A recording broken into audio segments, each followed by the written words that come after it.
aking darling.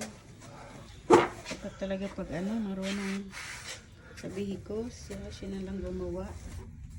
Hindi na dinala sa shop. Papalitan ng what did you want to replace, honey? What you call that? Caliper. Caliper? Rotor? Brake pads. Hindi ko mga idea. Ang tanan na.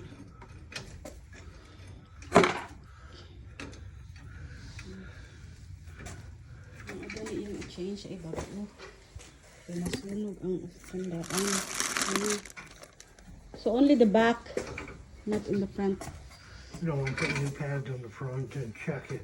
And I gotta put buy a battery too. Battery's getting weak.